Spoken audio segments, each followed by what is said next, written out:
pagi, selamat bertemu kembali di dalam kasih Tuhan. Suatu pagi hari ini kita rindu untuk masuk ke dalam hadirat Tuhan. Kita rindu untuk memuji dan memuja nama Tuhan. Sebab dari itu kita akan serahkan ibadah kita dari awal pertengahan sampai pada akhir. Dan saya mengundang sidang Jumat semua untuk bangkit berdiri. Sungguh Kau Allah yang sungguh sangat baik buat kami Tuhan. Terbukti kasih setiamu melimpah atas kami, sehingga pada pagi hari ini Engkau masih memberi kekuatan kesehatan buat kami. Tuhan, saat pagi hari ini kami rindu akan hadirat Tuhan. Kami rindu untuk menyembah Tuhan, dan kami rindu untuk lawatan kuat kuasa Tuhan menjamah setiap hati kami. Sebab dari itu kiranya turunlah berkat Tuhan di dalam nama Allah Bapa, Putra dan Roh Kudus, mengalir mulai dari bangku yang paling depan, tengah, bahkan sampai yang paling belakang, sehingga tidak ada satupun yang terlewatkan Tuhan. Setiap kami mengalami lawatan Tuhan, setiap kami menerima berkat Tuhan yang baru. Tuhan Yesus, buat setiap kami yang hadir saat pagi hari ini, kami sudah siap untuk memuji dan memuliakan nama Tuhan. Kami sudah siap untuk ditaburi oleh firman Tuhan. Sebab dari itu kami luaskan Roh Kudus bekerja di tengah-tengah kami. Roh Kudus, Tuhan melawat setiap kami saat pagi hari ini. Segala kuasa yang bukan dari Tuhan, kami bersama-sama kami halau, kami patahkan di dalam nama Yesus Kristus. Roh Allah bekerja dengan kuat kuasanya yang ajaib. Buat setiap para pelayan Tuhan yang mengambil bagian dalam pelayanan pagi hari ini, Tuhan mengurapi dan memberkati mereka, sehingga pelayanan mereka menjadi dupa yang harum di hadapan Tuhan dan menjadi berkat bagi seluruh sidang Jumat-Mu. Terima kasih Tuhan, segala sarana ibadah Tuhan juga berkati, sehingga semuanya mendukung jalannya ibadah saat pagi hari ini. Terpujilah nama-Mu Tuhan, di dalam nama Tuhan Yesus Kristus yang menjadi Tuhan dan Juru Selamat kami serahkan ibadah kami. Haleluya, amin. Silakan dulu.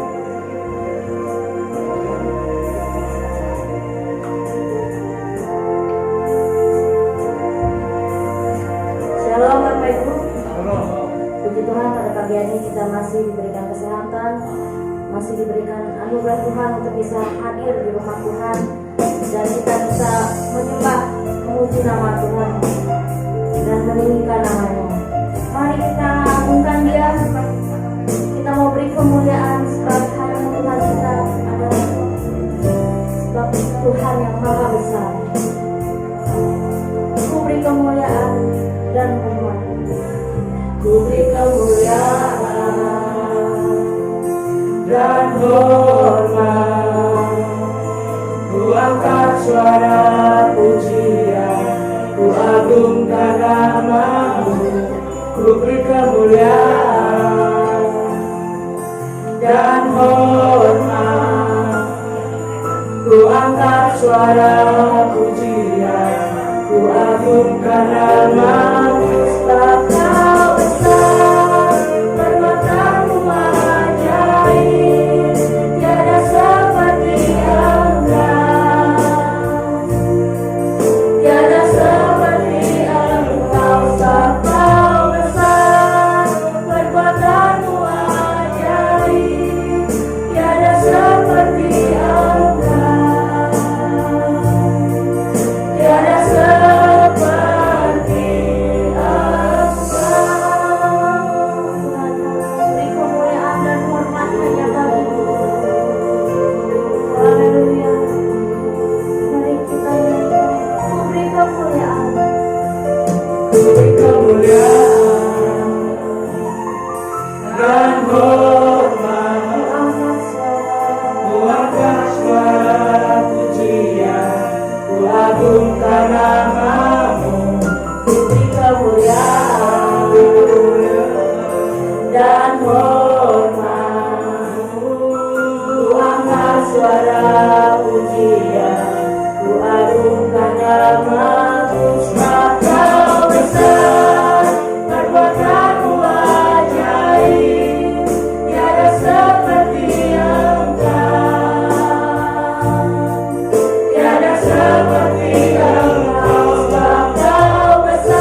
suara pujian, ku agungkan namamu. Engkau besar, perbuatanmu ajaib, tiada seperti Engkau, tiada seperti Engkau. Engkau besar, perbuatanmu ajaib, tiada seperti Engkau, tiada seperti Engkau. Engkau besar, perbuatanmu ajaib, tiada seperti Engkau, tiada seperti Engkau. Engkau besar, perbuatanmu ajaib, tiada seperti Engkau, tiada seperti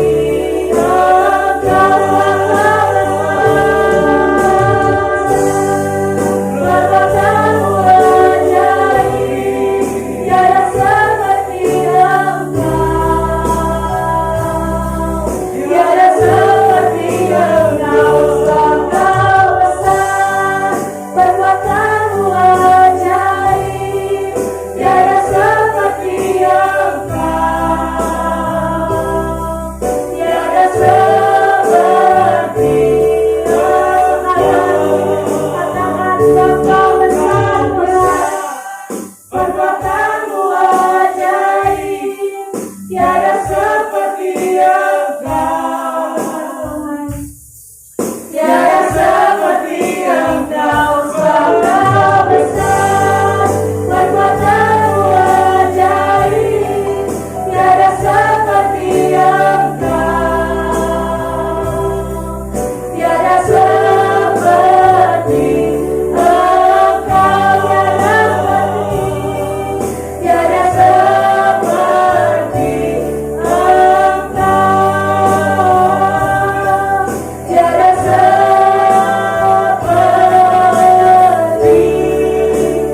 tiada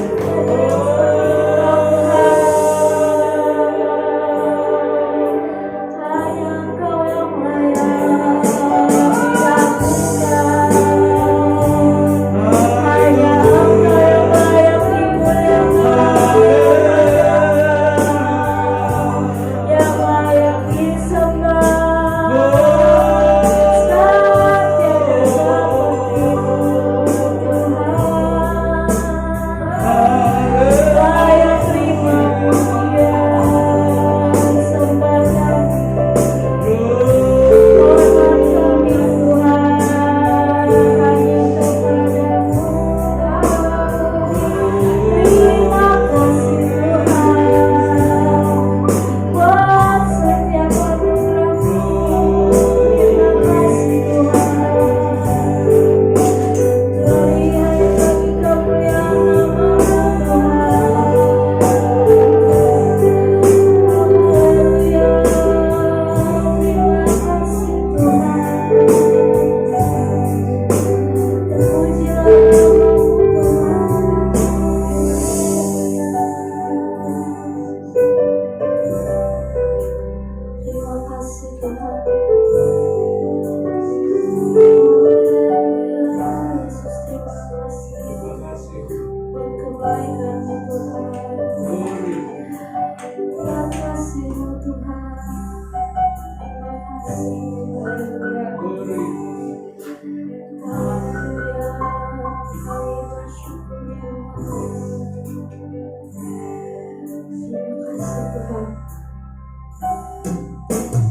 Amin. Haleluya. Shalom saudara, Bapak Ibu.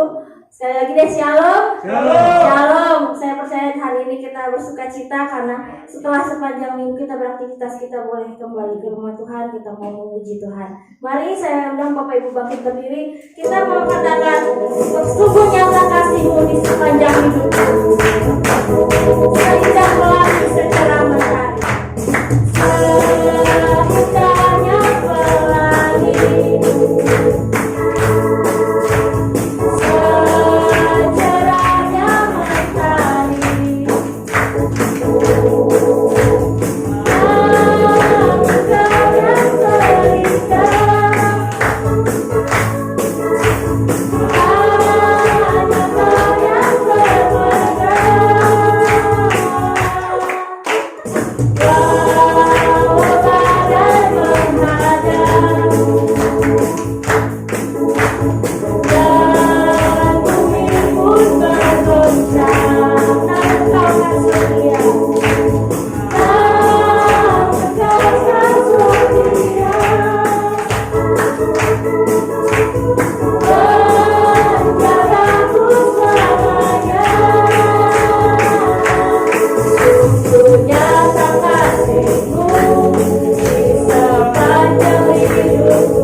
Masih memuji Tuhan? Amin. Kita mau lanjut memuji Tuhan. Kita mau lebih semangat. Kita katakan, Tuhanku maha besar, Tuhanku maha kuasa, Dia Raja dan segala raja.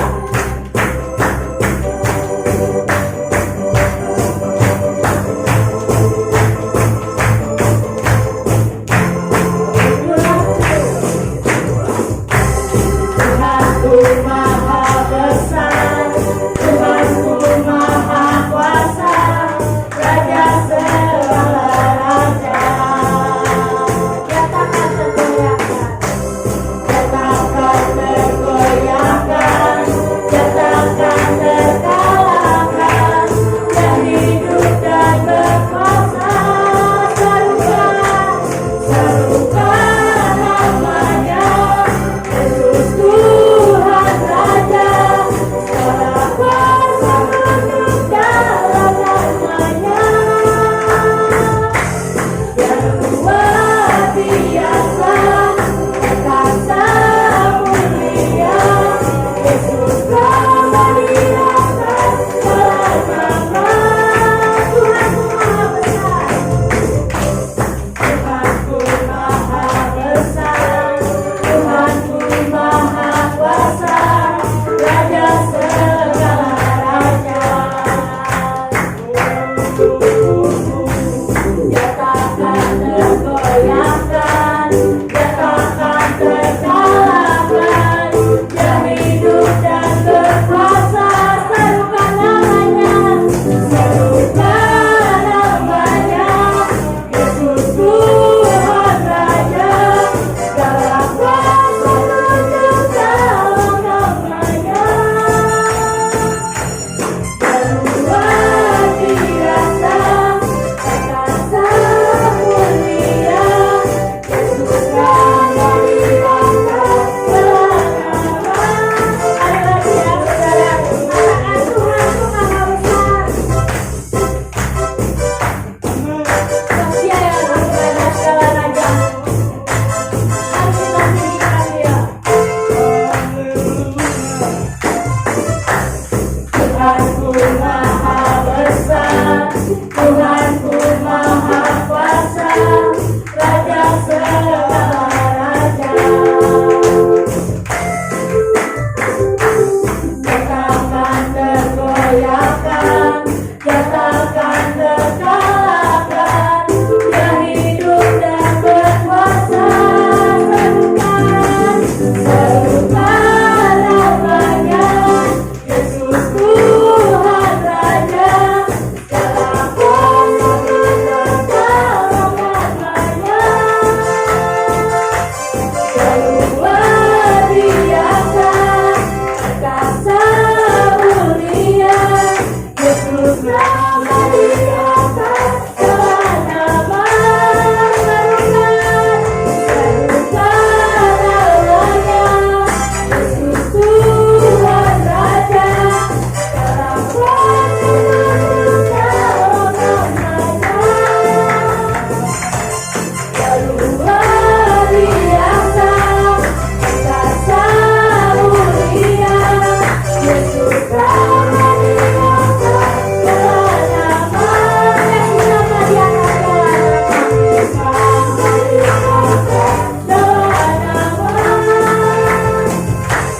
Yesus nama di atas segala nama, kembali atas segala nama.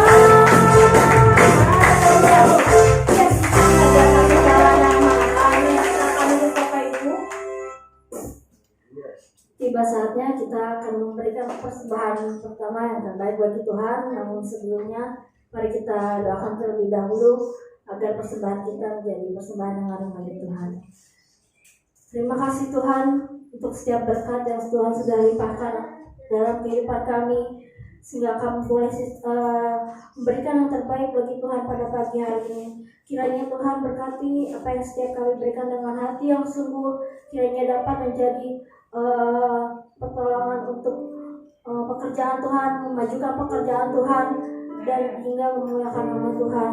Tuhan berkati juga bagi saudara kami yang belum dapat memberi, kiranya Tuhan tetap berkati sehingga di lain kesempatan saudara dan kami boleh memberikan yang terbaik lebih lagi bagi Tuhan. Terima kasih Tuhan.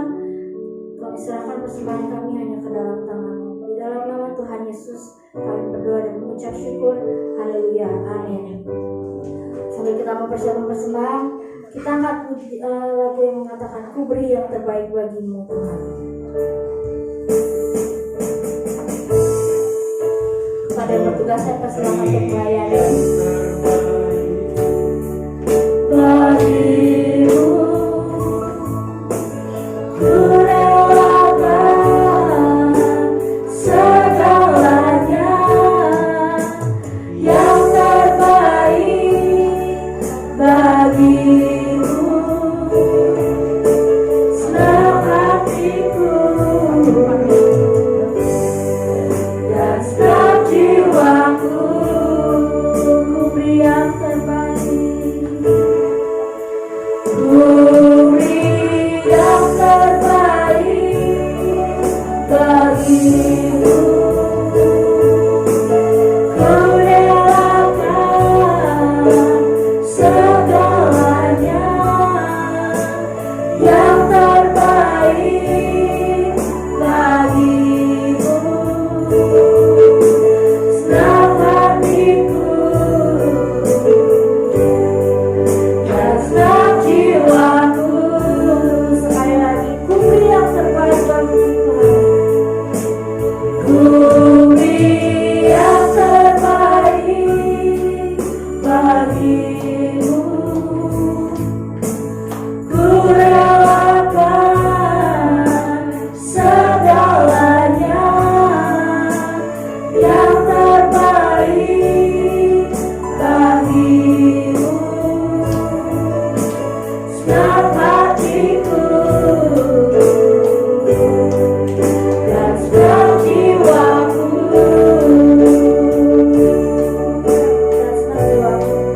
dan senang jiwaku,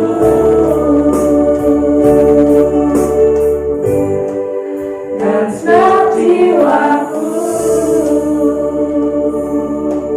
Haleluya, terima kasih. Mari kita persiapkan hati kita untuk mendengar firman Tuhan. Kita nyanyikan, pulihkan Tuhan hatiku dengan kasih-Mu, dan bentuklah kami menjadi seperti-Mu Tuhan, agar hidup kami berkenan di hadapan-Mu.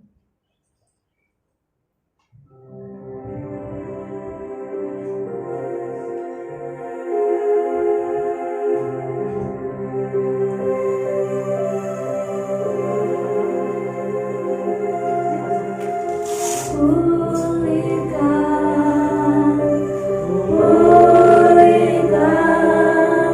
hatiku dengan kasih-Mu,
Pulihkan,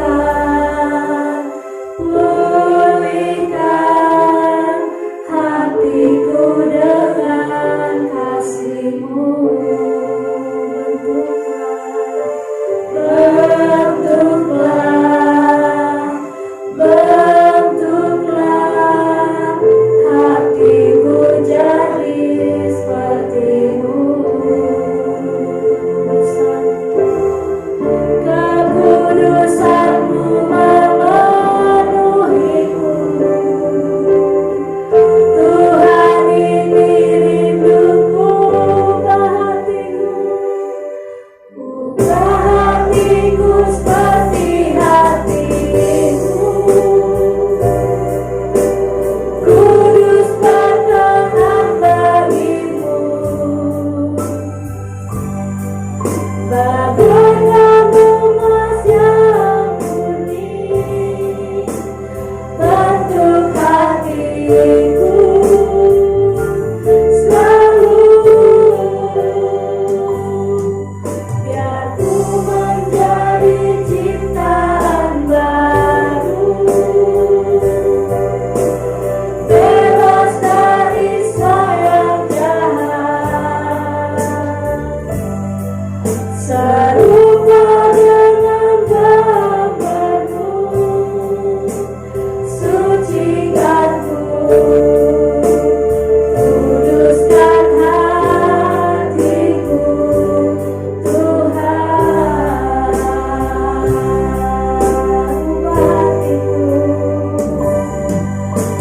Ubah hatiku seperti hati-Mu.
Perbaharui hidup kami dari hari lepas hari.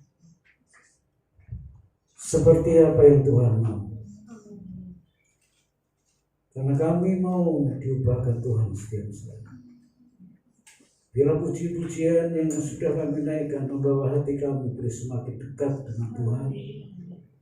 Dan firman Tuhan yang sebentar akan kami dengar boleh menjadikan kami semakin percaya akan Tuhan.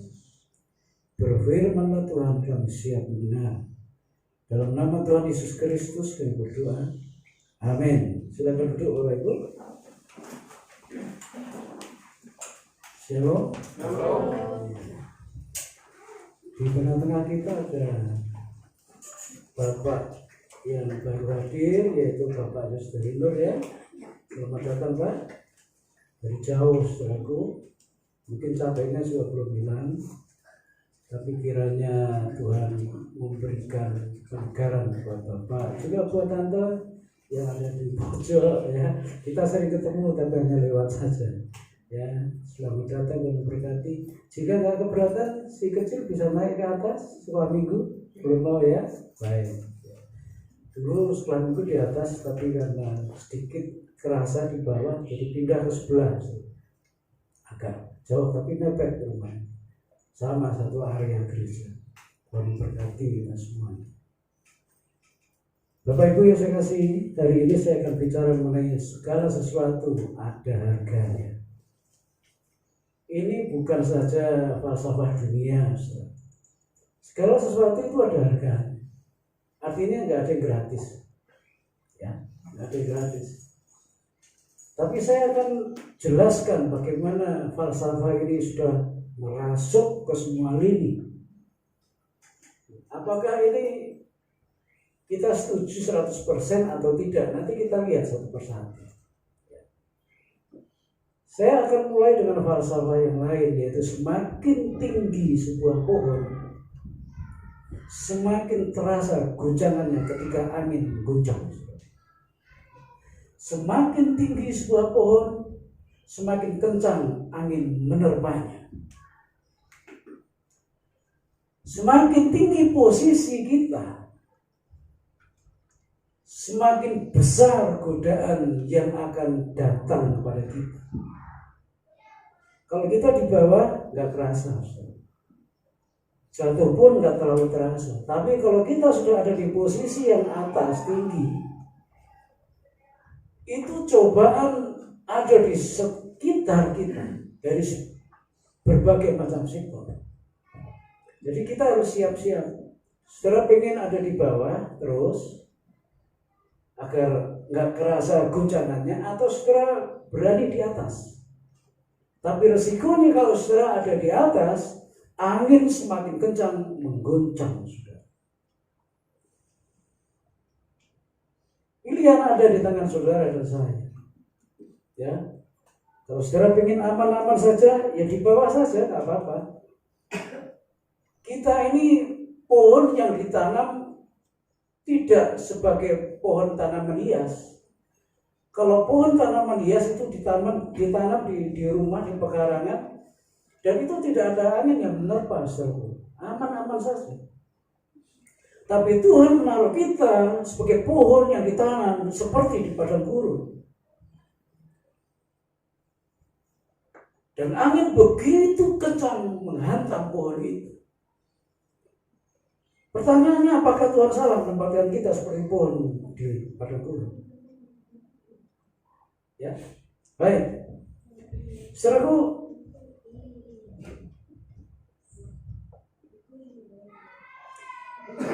yang iblis tahu bahwa dia tidak yakin betul setiap anak Tuhan begitu melekat hatinya kepada Tuhan. Iblis tidak percaya setiap anak Tuhan hatinya melekat kepada Tuhan. Ini saudara harus paham, ya, bahwa setiap anak Tuhan dalam kondisi apapun juga, iblis sudah punya pikiran tidak akan pernah anak Tuhan melekat hatinya kepada Tuhan. Pasti ada ruang yang bisa membuat setiap anak Tuhan dijatuhkan. Maka dari itu dalam sebuah dialog antara iblis dengan Allah terhadap Ayub, iblis berkata seperti ini dalam Ayub 1 ayat 10 atau 11. Wajar saja Ayub mengasihimu, sebab apa yang dia lakukan kau berkati. Wajar saja Ayub menaruh percayanya kepadamu. Sebab apa? Sebab engkau memagari Ayub. Apa yang dia kerjakan semakin bertambah banyak. Dan dia aman-aman saja. Itu perkataan iblis kepada Allah. Lalu iblis terus berkata seperti ini. Coba. Kalau tanganmu yang melindungi Ayub, kau angkat. Apakah dia tetap mengasihimu?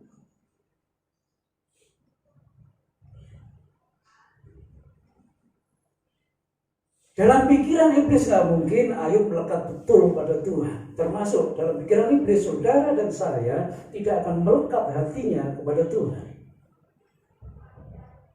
Wajar saja Ayub mengasihimu karena apa yang dia kerjakan kau berkati dan kau melindungi dia sedemikian rupa sehingga dia aman. Coba tanganmu yang perkasa kau angkat.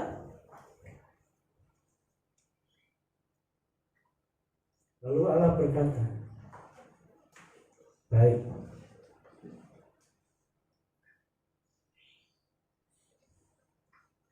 Kau boleh lakukan apa yang menjadi maumu, tapi satu hal, jangan ambil nyawanya. Mulailah sejarah yang panjang terjadi dalam kehidupan Ayub. Saudaraku, Ayub dipukul dari ujung rambut sampai ujung kaki. Allah lepaskan perlindungannya terhadap Ayub. Nah, Allah membuktikan bahwa apa yang dipikirkan oleh iblis tidak selalu benar. Dalam kehidupan Ayub akhirnya kita bisa melihat dari Alkitab bahwa dalam keadaan terpuruk sekalipun Ayub tidak pernah menyalahkan Allah. Itu artinya iblis sudah gagal dalam tesisnya. Kalau dia berkata, nggak mungkin manusia melekat hatinya kepada Tuhan. Nah, saudaraku, sekarang kita lihat di sini, saudara. Tadi temanya berkata segala sesuatu ada harganya. Semakin saudara tinggi posisi saudara, semakin angin kencang akan menerpa saudara. Lalu saudara mungkin bertanya, loh kok bisa? Dalam Alkitab Ayub pasal 1 ayat 1 dikatakan Ayub adalah orang yang benar di zamannya. Kenapa orang yang benar bisa mengalami musibah beruntung seperti itu? Justru di sini letaknya, saudara. Jangan berpikir kalau saudara sudah menjadi orang Kristen, sudah taat ibadah, sudah berdoa setiap saat, baca Alkitab setiap saat, lalu sudah bebas dari masalah. Jangan pernah berpikir seperti itu. Jangan sudah berpikir, bahwa saya kan sudah melayani Tuhan. Kenapa musibah terjadi pada saya? Apa yang Alkitab katakan saya turuti? Kenapa hal yang tidak baik aku alami? Justru ketika saudara mau dekat dengan Tuhan, justru ketika saudara tinggi rohani saudara, di situ angin kencang akan menerpa saudara. Segala sesuatu ada harganya, saudara. Nah, di sini, saudara, kita harus pintar-pintar, saudara. Kita harus mengetahui siapa musuh kita dan bagaimana taktiknya menyerang kita. Kalau saudara nggak tahu lawan saudara, saudara akan bingung bagaimana mengatasinya. Bingung, saudara. Jadi yang pertama yang harus saudara ketahui adalah saudara harus tahu betul siapa lawan saudara. Siapa lawan saudara?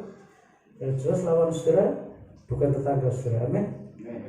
bukan tetangga saudara. Lawan saudara bukan orang yang tidak seagama dengan saudara, bukan. Lawan saudara bukan orang yang nggak sejalan dengan saudara, bukan. Lawan saudara bukan orang yang nggak sealiran dengan saudara, bukan juga. Lawan kita itu yang pertama adalah iblis. Itu harus kita sepakati dulu, ya. Kalau kita tahu lawan kita siapa, kita tahu taktiknya bagaimana, maka kita akan berusaha mengantisipasi serangannya. Saya suka sepak bola, Ustaz. Kenapa Indonesia bisa masuk final dalam Piala AFF kemarin? Kenapa Indonesia bisa masuk final? Hanya kalah sama Thailand, babak belur dia. Jadi seperti ini. Indonesia bisa masuk ke final karena pelatihnya hebat. Pelatihnya ini melihat lawannya siapa, dia kirim orang untuk melihat langsung bagaimana cara lawannya bermain. Sebelum menghadapi Indonesia, pelatih Indonesia, Sintayong, dia kirim orang pilihannya, orang percaya untuk melihat lawan Indonesia itu mainnya bagaimana, kelebihannya bagaimana, kelemahannya di mana. Dilihat itu, saudaraku, diperhatikan dan dia pelajari, lalu dia terapkan ke tim Indonesia PSSI. Jadi tahu persis kalau Malaysia itu mainnya seperti ini. Kalau bola dari belakang terendam ke depan, langsung balik ke tengah, udah hafal itu pelatih. Kalau Kamboja itu mainnya suka sekali berlama-lama dengan bola yang dipegang. Jadi ketika dipelajari betul-betul, Indonesia tahu, oh lawanku seperti ini. Kalau lawannya seperti ini, kelebihannya di mana, kelemahannya di mana, maka pelatih Indonesia bisa menerapkan strateginya. Lawan ini harus seperti ini, lawan ini harus seperti itu. Nah, saudara dan saya harus tahu siapa lawan saudara dan saya. Tadi kita sepakatkan lawan kita adalah iblis, bukan tetangga kita, bukan orang yang tidak seagama dengan kita, bukan juga suami kita, amin. Amin. Jangan-jangan ada suami yang punya musuhnya bukan jauh-jauh, malah istri. Jangan-jangan istri punya musuh, nggak jauh-jauh lawannya, nggak tahu malah suaminya. Lawan saudara bukan suami saudara, ya. Harus berdamai. Lawan saudara bukan istri saudara, harus berdamai. Lawanmu adalah iblis. Ketika Tuhan tanya iblis sebelum dia ngomong sama Allah, Tuhan bertanya sama iblis, kamu dari mana? Iblis berkata, aku habis keliling-keliling di bumi. Kerjanya iblis itu keliling-keliling di bumi. Ngapain? Memberkati orang? Ya. Yang ada dalam iblis pikirannya adalah menghancurkan, merobek-robek dan membinasakan umat Tuhan. Itu saja. Maka iblis itu gak hanya di kuburan, ada di gereja juga ada. Saya ngomong gini belum tentu firman Tuhan bisa tangkap utuh. Bisa-bisa hanya 10% saja yang nyampe. Setelah dari rumah semangat kan sampai sini ngantuk bisa. Ngantuk bisa. Ketika firman Tuhan mau disampaikan langsung otomatis imamat. Ketika amin selesai bangun saudara. Bisa loh seperti itu. Ya. Jadi lawan kita itu bukan aja di kuburan, di gereja juga ada. Makanya sebelum ibadah dimulai dari pagi kita sudah doa. Tuhan hadir di sini. Supaya setiap bangku jangan ada yang kosong. Kalau bangku itu kosong itu iblis yang duduk selalu. Makanya kita rame-rame jangan sampai ada bangku yang kosong. Dudukin saja. Kalau saudara penuhi bangku ini, iblis di luar kalau saudara. Ya. Jadi iblis berkata kepada Allah, ketika Allah tanya, dari mana kamu? Habis keliling-keliling di bumi. Dalam 1 Petrus berkata seperti apa? Iblis itu seperti singa yang mengaum-ngaum, berjalan keliling mencari mangsanya. Yang dicari itu siapa? Menurut dongeng anak-anak Tuhan itu dagingnya manis, dan itu kesukaan iblis. Jadi yang dicari itu saudara dan saya. Dia berjalan keliling-keliling mencari-cari siapa tahu kedapatan anak Tuhan yang bisa ditapai, diterkam, dirobek-robek imannya, dijatuhkan. Jadi itu musuh saudara. Tidak mau dia hilangkan 1 detik pun untuk memantau saudara dan saya. Awas ini saudara. Saudara bisa bangun pagi berdoa, habis berdoa ribut juga bisa di rumah. Betul? Saudara bisa ke gereja, aman, damai, pulang sampai rumah bisa ribut juga bisa. Itu taktiknya iblis. Jadi selain iblis, ada satu lagi yang sangat berbahaya di akhir zaman. Dan kita juga harus tahu siapa dia. Saya akan buka buat saudara, siapa musuh kita selain iblis? Yaitu roh Yudas.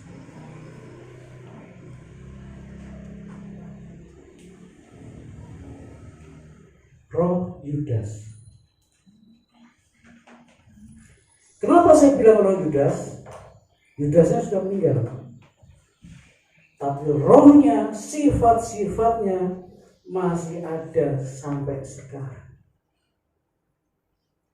Dan roh Yudas ini, saudaraku, sudah menyusup ke semua lini. Baik ke keluarga, apalagi dunia politik, apalagi gereja. Masuk semua. Itu roh Yudas. Bukan Yudasnya musuh kita, bukan dia sudah tidak ada. Tapi rohnya.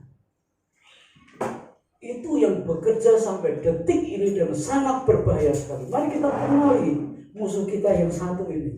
Roh Yudas. Dia itu begitu licik dan licin. Dia bisa menyusup sampai ke tengah-tengah, dan orang yang di sekitarnya gak menyadari bahwa di tengah mereka sudah ada musuh yang masuk. Dari 12 murid Yesus, satu adalah Yudas. Setiap detik Yudas bersama Yesus dan rombongannya. Kemanapun Yesus pergi, Yudas ada di situ. Keluar kampung, masuk kampung, kaki berdebu, dia pun merasakannya. Menyeberang danau, naik gunung, dia pun ada bersama-sama dengan Yesus. Bahkan makan roti dan anggur pun Yudas ada di situ. Kurangnya apa? Selama 3,5 tahun Yudas bersama-sama dengan Yesus dan para murid yang lain. Tapi murid-murid gak menyadari ada musuh yang sudah menembus ke jantung pertahanan mereka.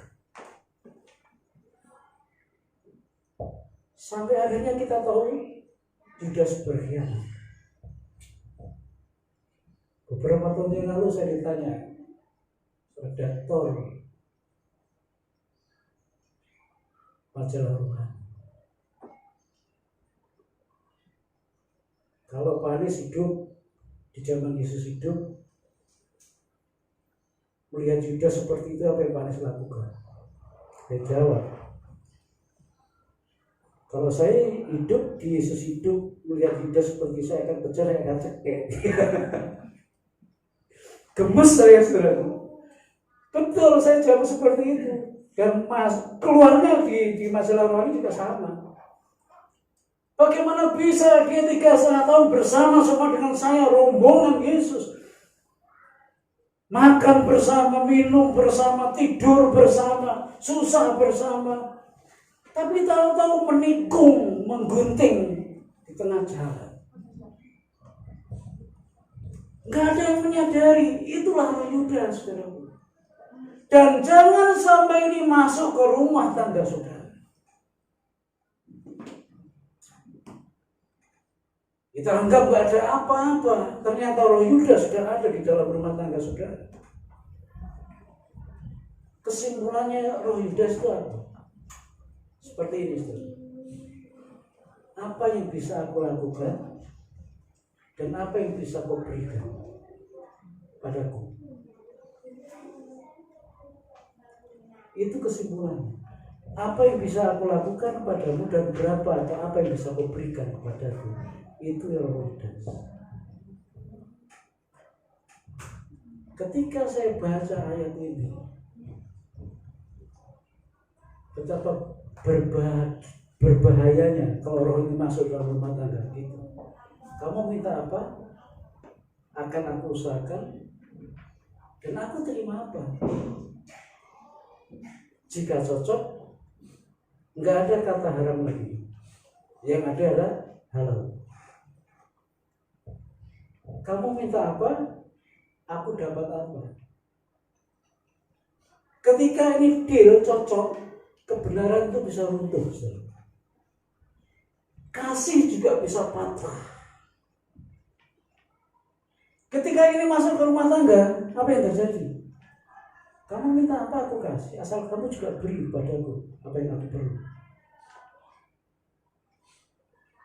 Padahal saya tahu konsep kasih itu apa? Kasih itu memberi, bukan meminta. Kasih itu memberi, bukan meminta. Kalau ini apa? Kamu minta apa padaku? Aku usahakan. Tapi aku terima apa? Asal cocok, semua halal. Coba. Ini roh Yudas.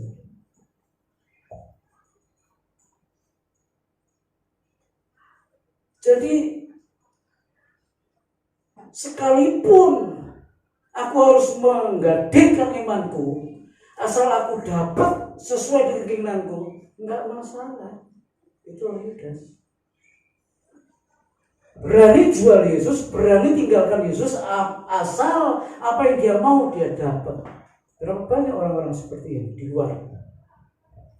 Dari kecil setia ikut Tuhan, setia ikut sekolah minggu, dididik di gereja, dididik di rumah, diajar kebenaran-kebenaran Tuhan, diajar baca Alkitab supaya orang tuanya tahu kalau kamu mengimani firman Tuhan, kalau kau besar, firman itu pun akan menjagamu dan membuat kamu berhasil. Orang tua tiap pagi, tiap sore, tiap malam berdoa buat anaknya. Tetapi ketika anaknya dewasa, dunia sudah dia kenal semuanya. Apa yang diajarkan di rumah, apa yang diajarkan di gereja mulai luntur sedikit demi sedikit. Sampai pada satu titik, apa yang diajarkan diterima di gereja, di rumah oleh orang tuanya mulai hilang. Konsep kebenaran, prinsip kejujuran, prinsip kesetiaan mulai redup. Yang ada hanya ini. Kamu minta apa, aku usahakan, dan kamu beri apa padaku. Hilang imannya. Kasihnya kepada Tuhan mulai berkurang sedikit demi sedikit, akhirnya hilang sama sekali.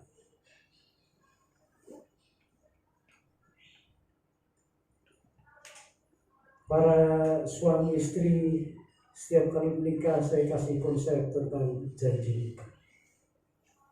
Ini bukan sekedar kalimat yang harus dihafal, tapi ini kalimat dimeteraikan oleh Tuhan sendiri. Siapa yang membongkar meterai, dia akan menerima akibatnya. Aku akan mengambilmu sebagai istriku yang sah dan satu-satunya. Dalam keadaan suka maupun duka, senang maupun susah, sehat maupun sakit. Sampai maut memanggil aku. Sampai Tuhan memanggil aku pun. Lalu sang istri juga berkata seperti itu. Aku akan menerimamu sebagai suamiku yang sah dan satu-satunya. Dalam keadaan suka maupun duka, senang maupun susah, sakit maupun sehat, kaya maupun miskin, sampai Tuhan memanggil aku pulang. Itu dimeteraikan oleh Tuhan sendiri. Tapi ketika berjalannya waktu, janji itu mulai luntur, saudara. Ketika masalah mulai datang, janji itu teruji dan diuji betul. Ada yang berhasil lolos, ada yang gagal.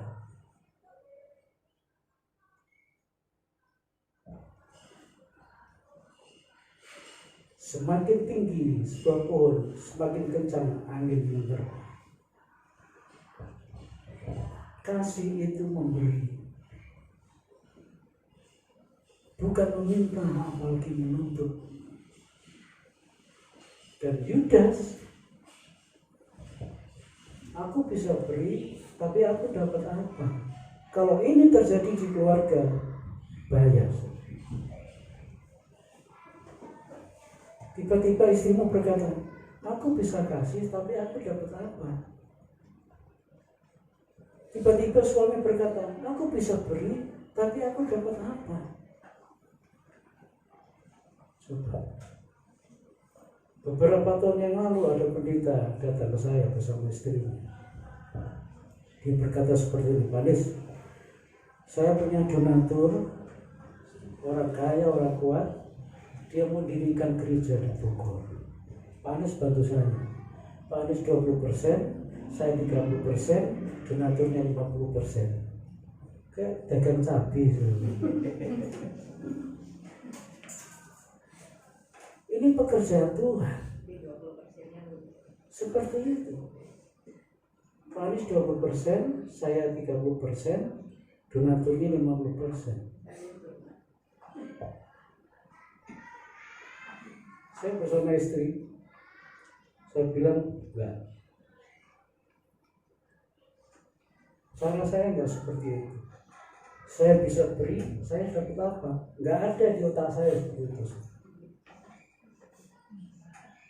Saya bangun gereja ini 30 tahun yang lalu. Saya enggak pernah mikir saya dapat apa. Di tempat ini, gereja ini sudah 22 tahun. Saya enggak pernah mikir saya dapat apa.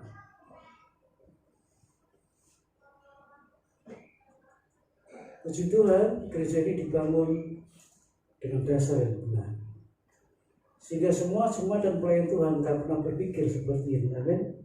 Saya akan beri, tapi saya dapat apa? Gak ada jemaat sini berpikir seperti itu. Gak ada pelayan-pelayan Tuhan di sini berpikir seperti itu. Saya bisa bantu, tapi saya dapat apa? Gak ada. Kalau ada seperti itu, salah tempat. Salah tempat. Saya bisa kasih paling berapa sih, saudara? Saya bisa kasih pemain musik, pemimpin pujian, saya bisa kasih, tapi dapatnya berapa? Enggak seberapa. Makanya saya enggak mau ngasih. Kalau saya ngasih kepada saudara yang melayani Tuhan di tempat ini, tertutup ya dari sana. Tapi kalau saya minta Tuhan, berkati mereka yang melayani Tuhan di sini, yang dia beri jauh lebih besar daripada apa yang gereja beri. Amin. Amin. Jadi nggak ada orang Yudas di gereja ini. Aku bisa beri, tapi aku dapat apa? Nggak ada. Saya jamin nggak ada. Saya mendampingi jemaat dari nol. Jadi bersyukur yang saudara dapat dari Tuhan itu jauh lebih besar dari apa yang saudara terima dari gereja. Amin. Dan pendeta yang datang kepada saya bersama istrinya itu beberapa waktu yang lalu, saya tahu gerejanya tutup.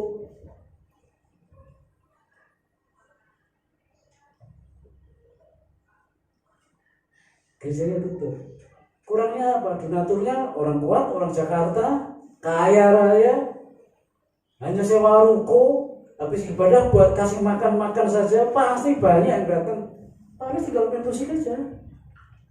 20%, 20% itu bisa jatuhnya lebih gede dari sini sebulan. Coba bayangin coba, hanya main musik.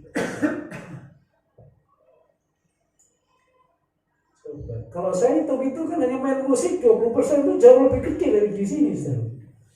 Saya nggak perlu ngepel gereja, saya nggak perlu nata kursi, saya nggak perlu semprot itu dengan disinfektan, semuanya nggak perlu. Saya datang main musik. Tapi kata Roh Yudas selesai. Kamu minta apa? Aku dapat apa? Coba. Jangan sampai Roh Yudas masuk ke rumah tanggamu. Kamu kasih apa kepadaku? Aku bisa kasih kepada kamu. Jangan. Itu akan membuat rumah tanggamu bubar pada waktu itu. Ya, itu Yudas seperti itu. Lalu orang-orang Yahudi, para Sanhedrin memberi 30 keping perak pada Yudas. Dan mulai hari itu Yudas cari akal, cari cara untuk menyerahkan Yesus kepada orang-orang Yahudi.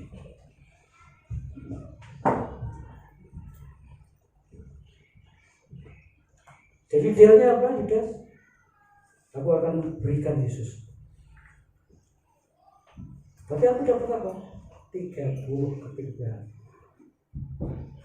Yesus hanya dijual dengan 30 keping perak. Mulai saat itu. Coba kita lihat apa arti mulai saat itu. Terus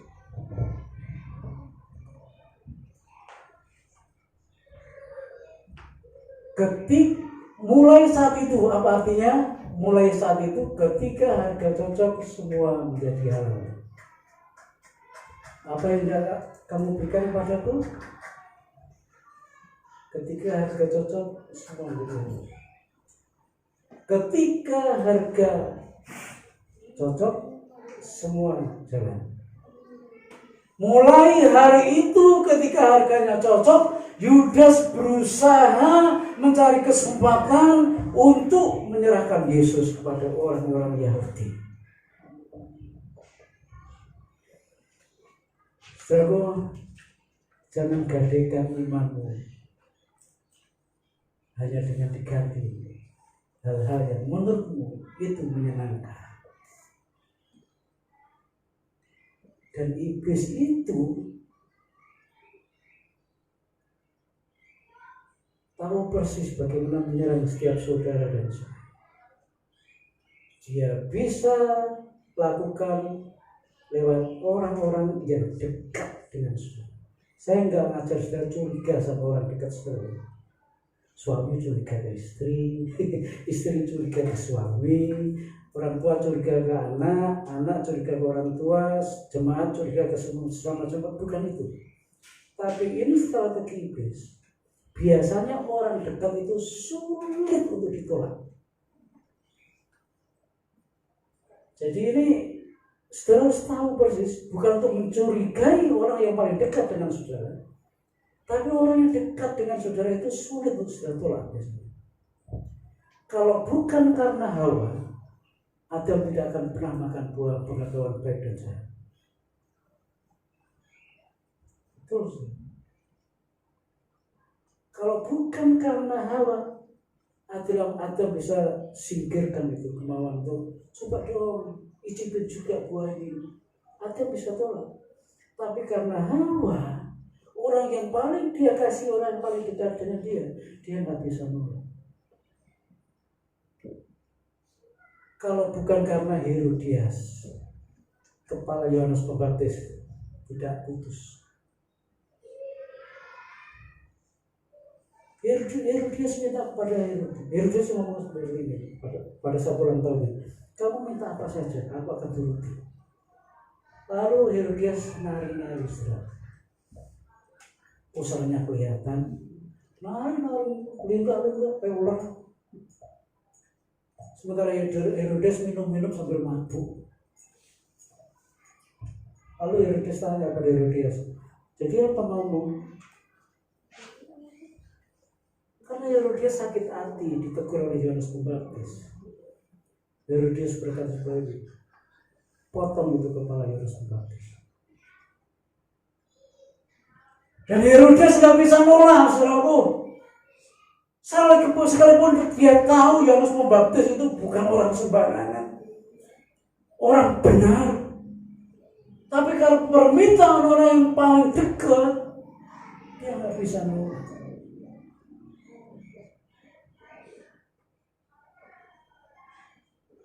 Yudas itu orang yang dekat juga dengan Yesus, dekat dengan orang-orang Yahudi. Jadi saya mau ngomong apa ini, saudara? Saya nggak ngajar saudara untuk curiga sama orang-orang dekat saudara.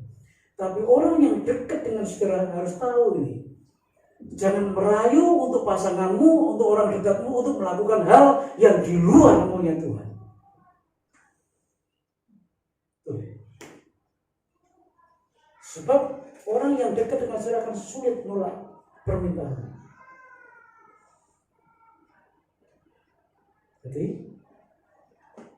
Jadi kedekatan engkau suami dan istri itu punya tanggung jawab, bukan untuk merayu melakukan hal yang tidak baik, tapi menjaga agar pasanganmu tetap hidup benar. Amin. Kalau orang dekat saudara udah mulai melenceng sedikit, kepiting itu jalannya nggak pernah lurus. Pernah perhatikan kepiting jalan miring terus, saudaraku, ya. Dan itu nggak pernah disadari. Semakin lama miringnya semakin melebar. Kalau saudara tahu melihat pasangan saudara, orang dekat saudara mulai miring kayak kepiting, ingetin. Sudah keluar salur ini. Sudah gak pas loh, gak bener loh ini. Ingetin. Minggu ini gak ke gereja. Minggu depan gak ke gereja lagi. Minggu depan gak gereja lagi. Itu kan gak kepiting. Miring. Lama-lama setahun gak ke gereja. Kalau biasa gak ke gereja, itu setahun gak ke gereja itu biasa akhirnya. Jadi ingetin, udah lama dia gak ikut perjamuan kudus. Setelah ikut perjamuan kudus terakhir kapan? Bulan kemarin ya. Masih kiri, berarti belum miring. Masih lurus. Tadi sudah hampir setahun gak ikut perjamuan kudus. Ya, udah lama ya ikut perjamuan kudus ya. Ikut. Siapa tahu kita nggak sempat lagi.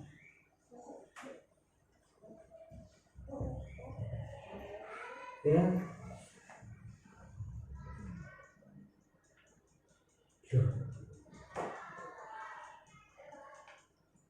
Jadi seperti itu, Ustaz. Orang yang paling dekat itu susah ditolak. Puji Tuhan kalau orang yang paling dekat saudara masih memberikan support yang positif terhadap saudara. Tapi andai kata orang yang dekat dengan saudara memberikan support yang negatif, saya tahu pergumulan saudara berat untuk menolak. Maka yang saya ingatkan sekarang bukan saudara yang menghadapi rayuan, tapi saudara yang merayu. Janganlah meminta hal-hal yang tidak semestinya. Janganlah membelokkan kebenaran hanya untuk menyenangkan diri pribadi. Jangan. Orang yang paling dekat itu susah untuk ditolak biasanya permintaan. Dan itu taktiknya iblis. Kalau orang luar, saudara bisa tolak. Tapi kalau orang yang dekat dengan saudara, sulit saudara. Nah, kalau Yudas berkata, aku berikan, tapi apa yang kau dapat? Itu orang Yudas. Mari kita lihat orang yang lain yang tidak seperti roh Yudas. Kita lihat Petrus di depan rumah ibadah, ada seorang buta yang tiap hari duduk di situ meminta-minta. Ketika orang di dalam tempat ibadah bersukacita memuji Tuhan, menyembah, menangis, mendengarkan firman Tuhan, orang yang buta di luar tempat ibadah itu hanya mendengar. Lalu Petrus keluar dan menemui orang buta, orang lumpuh. Lalu dia berkata seperti ini, emas perak aku gak punya. Emas perak aku gak punya. Tapi dalam nama Yesus, nama di atas segala nama, aku berikan kepadamu.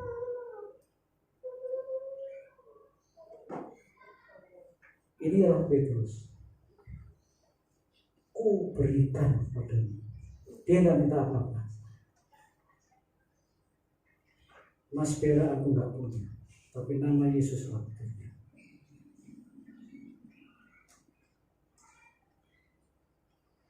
Beda kan sama Yudas? Kalau Yudas berkata seperti ini, apa yang ku dapat? Tapi Petrus berkata, emas perak aku gak punya, tapi nama Yesus aku punya, aku berikan padamu.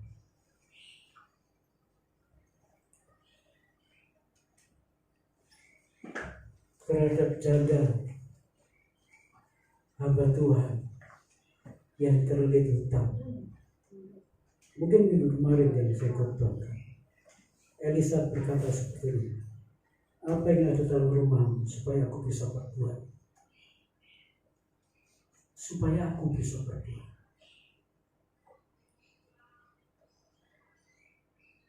Elisa tidak berkata, aku akan lakukan sesuatu, tapi aku dapat apa? Enggak.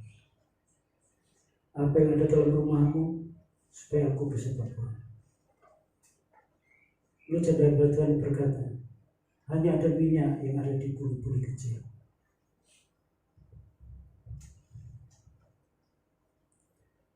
Apa kata Yesus? Aku datang bukan untuk dilayani, tapi aku datang untuk melayani. Biarlah roh Yesus, roh Petrus, roh Elisa ada dalam diri kita, dalam keluarga kita. Bukan apa yang aku dapat, tapi apa yang aku bisa berikan kepadamu. Kepada suami, istri berkata, apa yang aku bisa berikan kepadamu. Kepada istri, suami akan berkata, apa yang akan aku berikan padamu. Pada Tuhan kita berkata, apa yang bisa aku berikan kepadamu Tuhan. Kalau saudara tidak punya uang, tenaga saudara bisa saudara berikan kepada Tuhan. Kalau saudara tidak punya tenaga, pikiran saudara bisa saudara berikan kepada Tuhan. Yang penting, apa yang bisa aku berikan kepadamu, bukan apa yang aku dapat. Kiranya roh Yesus, roh Petrus, roh Elisa ada dalam diri kita, dalam rumah tangga kita, dalam gereja kita, bukan roh Yudas. Tuhan memberkati kita semuanya. Kiranya dalam hidup kita mulai bertumbuh kerinduan apa yang bisa aku berikan kepadamu Tuhan. Para istri bisa berkata, apa yang bisa kuberikan kepadamu suami. Suami bisa berkata kepada istrinya, apa yang bisa kuberikan kepadamu. Maka rumah tanggamu akan menjadi rumah tangga yang diberkati Tuhan. Pelayananmu akan diberkati Tuhan. Hidupmu akan diberkati Tuhan. Terima kasih Tuhan. Kami tahu musuh kami selain iblis adalah roh Yudas.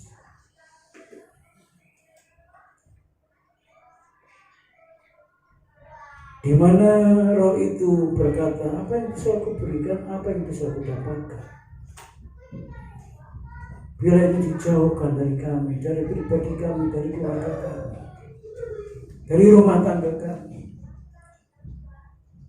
Biarlah Tuhan jamah kami semuanya, sehingga setiap kami bisa berkata apa yang akan bisa aku berikan kepadamu Tuhan.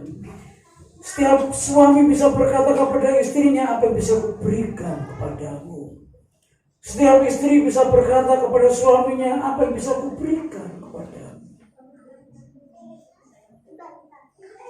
Dan hidupkan itu dalam hidup kami Tuhan. Dan Tuhan pasti memampukan kami. Semakin tinggi sebuah pohon, semakin kencang angin menerpanya. Gak usah takut untuk menjadi orang sukses. Gak usah takut untuk menjadi orang berhasil. Karena angin itu adalah latihan buatmu dan buatku untuk membuktikan bahwa Allah tidak pernah melepaskan tangannya dalam hidup kita. Terus maju, terus semangat. Tuhan memberkatimu. Di dalam nama Tuhan Yesus Kristus kami berdoa. Amin. Saya kembalikan, Tuhan memberkati. Mari kita berdiri bersama-sama, kita akan tutup dalam doa. Terima kasih, kami bersyukur untuk pagi ini. Bila firman Tuhan yang sudah kami dengar boleh menjadi pegangan dalam hidup kami, dan Tuhan akan memampukan kami untuk menjauhkan, mengusir roh Yudas dari hati kami, dari hidup kami, dari keluarga kami, sehingga roh Yesus saja yang ada dalam hidup kami. Dan Tuhan memberkati kami semuanya. Tuhan menjaga dan melindungi kami semuanya. Jika sebentar kami akan kembali ke tempat kami masing-masing, baik yang jalan kaki, naik motor, naik mobil, naik kendaraan umum, seperti Tuhan bawa kami ke tempat ini dengan selamat, Tuhan kembalikan kami dengan selamat tanpa kurang satu hal. Jika ada di antara kami yang langsung bekerja, Tuhan berkati mereka saat bekerja, dan Tuhan lindungi mereka. Jika mereka ada yang kembali ke rumah dan menikmati hari kebersamaan keluarga, biarlah mereka menikmatinya dengan Tuhan dan dengan keluarga mereka masing-masing. Jika akan kembali keluar kota atau perjalanan keluar kota, Tuhan jaga, Tuhan lindungi, malaikat Tuhan akan memagari dengan selamat sampai ke tempat tujuan dan untuk melanjutkan kehidupan selanjutnya bersama dengan Tuhan. Terima kasih Tuhan, masa depan kami Tuhan yang atur dan Tuhan merancang, dan kami percaya dalam rancangan Tuhan semuanya akan baik dan jauh lebih baik. Sekarang kami akan pulang, kiranya Tuhan memberkati kami. Diberkatilah kami baik dari saat kami keluar rumah, saat kami kembali ke rumah. Malaikat Tuhan berjaga-jaga melindungi kami. Diberkatilah kami, apa yang kami kerjakan, lakukan, Tuhan berkati dan Tuhan buat berhasil. Diberkatilah kami, sakit penyakit tidak akan sanggup menjamah kami. Diberkatilah rumah tangga kami, karena Tuhan ada di dalamnya, maka kami boleh menikmati suasana surga dalam rumah tangga kami. Terima kasih Tuhan. Jemaat yang kukasihi, mari kita tinggalkan tempat ini dengan damai dan sukacita. Kiranya kasih karunia tidaklah Bapa, penyertaan dari Tuhan Yesus Kristus dan persekutuan dengan Roh Kudus akan memimpin kita, menyertai kita dari saat ini sampai Tuhan datang yang kedua kali. Amin.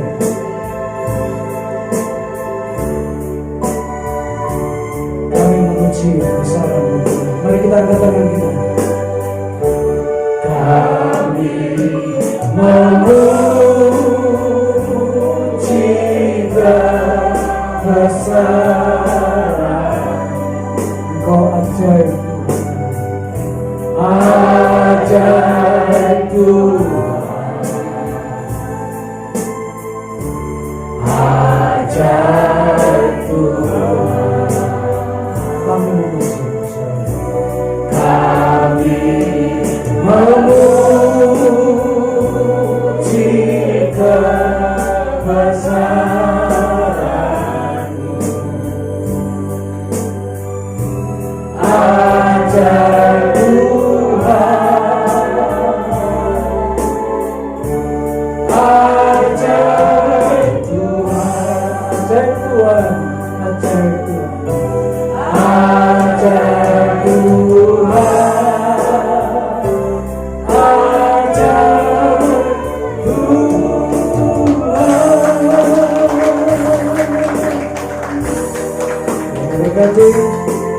silakan.